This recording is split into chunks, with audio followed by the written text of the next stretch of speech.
వాగర్థావివ సంపృక్తో వాగర్థ ప్రతిపత్తయే జగతః పితరౌ వందే పార్వతీ పరమేశ్వరం. జ్యోతిషాభిమానులందరికీ నమస్కారం. 2025 జూలై మాసంలో 12 రాసుల వారికి మాస ఫలితాలు. ఈ జూలై మాసంలో గ్రహరాజు అయినటువంటి సూర్య భగవానుడు జూలై 16 వరకు మిథున రాశిలోనే సంచరిస్తున్నాడు. జూలై నెల 16 తర్వాత ఆయన కర్కాటక రాశిలోనికి ప్రవేశించి తన యొక్క సంచారాన్ని అక్కడ కొనసాగిస్తాడు. కుజగ్రహము సింహరాశిలో ఈ జూలై మాసమంతా కూడా ఆయన సంచారం కొనసాగుతుంది. ఇదివరకే సింహరాశిలో కేతు ఉన్నాడు కనుక కుజ కేతువుల కలయిక అన్నటువంటిది జూలై మాసంలో సింహరాశిలో ఉంది. బుధుడు కర్కాటక రాశిలో ఈ జూలై మాసం అంతా కూడా తన సంచారాన్ని కొనసాగిస్తున్నాడు. గురువు మిథున రాశిలో సంచరిస్తున్నాడు. అలాగే శుక్రుడు వృషభ రాశిలో స్వక్షేత్రంలో తన సంచారాన్ని కొనసాగిస్తున్నాడు. శని భగవానుడు మీనరాశిలో సంచరిస్తున్నాడు. రాహువు కుంభరాశిలో, కేతువు సింహరాశిలో. ఈ రాహుకేతువులు ఇద్దరు కూడా రాహు కుంభరాశిలో, కేతువు సింహరాశిలో సంచరించడం వల్ల కర్కాటక, సింహ, మకర, కుంభరాశుల వారికి ప్రబల కాలసర్పదోషం ఉంది. అలాగే సింహరాశిలో కుజకేతువులు సంచారం కొనసాగించడం వల్ల కొన్ని రాశుల వారికి కొన్ని అనుబంధాలతో కానీ, కొన్ని సంస్థలతో కానీ, లేక కొన్ని పనిచేసేటువంటి కార్యాలయాల్లో కానీ ఎడబాటు ఏర్పడ్డం, లేకపోతే కొన్ని విషయాల్లో ఏదైనా వివాదాలు ఉంటే పరిష్కరించుకునేటువంటి పరిస్థితులు, భూ లాభాలు, వాహన లాభాలు, అలాగే కొంతమందికి అనారోగ్య సమస్యలు, ఆపరేషన్లు, కొంతమందికి ప్రమాదాలు, వాహన ప్రమాదాలు, ఇలా వైవిధ్యమైనటువంటి ఫలితాలని ఈ కుజకేతువులు ఇస్తున్నారు. దీంతోపాటు దేశ గోచరాన్ని అనుసరించగన పరిశీలిస్తే విమాన ప్రమాదాలు, అలాగే వాహన ప్రమాదాలు, సునామీలు, భూకంపాలు, మనకు పరిసర ప్రాంతాల్లో ఉన్నటువంటి దేశాల్లో యుద్ధ వాతావరణం, ఇవన్నీ కూడా చెప్పుకోదగ్గ అంశాలుగా ఈ కుజకేతువులు కలిసి ఉన్నంత కాలంలో జరిగేటువంటి అవకాశాలు మనకు కనిపిస్తున్నాయి. ఇదివరకే కొన్ని ఉదాహరణలు కూడా మనకు జరగడం జరిగింది, మనకందరికీ తెలిసిన విషయాలే. జూన్ 26వ తారీఖున ఆషాఢ మాసం ప్రారంభమైంది. ఇది జూలై మాసం కనుక జూలై మాసం 24 వరకు కూడా ఈ ఆషాఢ మాసమే కొనసాగుతుంది. ఆషాఢ మాసంలో నూతన వధూవరులను ఒకే ఇంటిలో ఉండకుండా వేరు చేసేటువంటి సాంప్రదాయం కూడా మనకుంది. నూతన వధువును వారి అమ్మగారింటికి అనగా పుట్టినింటికి పంపించడం, అలాగే అల్లుణ్ణి అత్తగారింటికి రాకుండా చూసుకోవడం అనేటువంటి సాంప్రదాయాలు కూడా మనకు ఆషాఢ మాసంలో కనిపిస్తుంది. ఈ ఆషాఢ మాసంలో మహాలక్ష్మీదేవికి, మహావిష్ణువుకి పూజలు నిర్వర్తించి విశేషమైనటువంటి కొన్ని ఫలితాలను, పుణ్యఫలాలను అందుకునేటువంటి సాంప్రదాయం కూడా మనకుంది.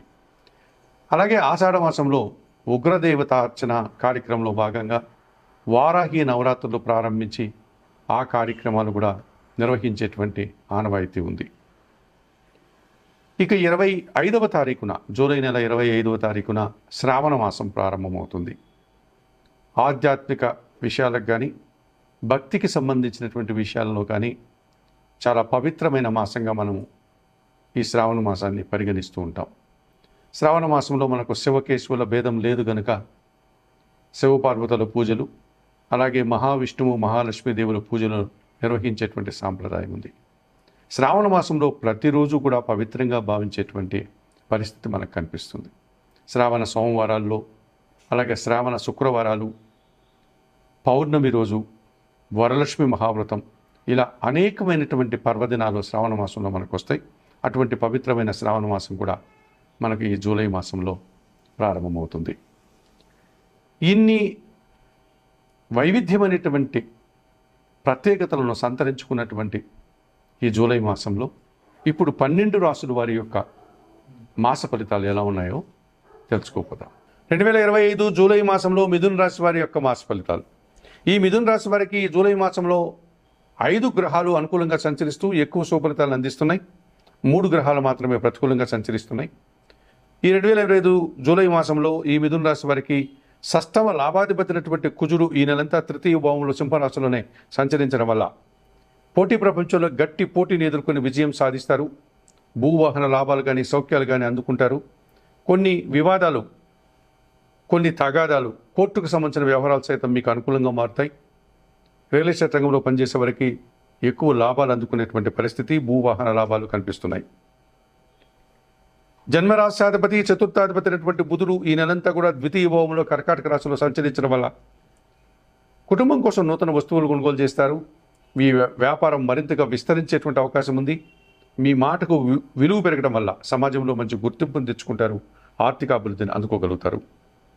సప్తమ దశమాధిపతి అయినటువంటి గురువు ఈ నెలంతా జన్మరాశిలో మిథున రాశిలోనే సంచరిస్తున్నాడు. జన సంబంధాలు బాగా పెరుగుతాయి.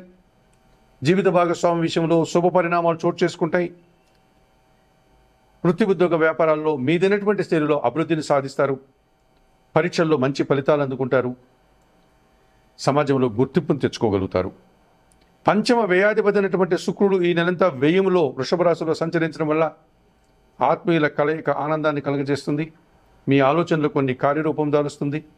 స్త్రీజన సహకారంతో ఇంటా బయట కూడా విందు వినోదాల్లో పాల్గొనేటువంటి పరిస్థితి కనిపిస్తుంది. కేతువు తృతీయ భావంలో సింహరాశిలో సంచరించడం వల్ల జన సహకారం బాగా ఉంటుంది.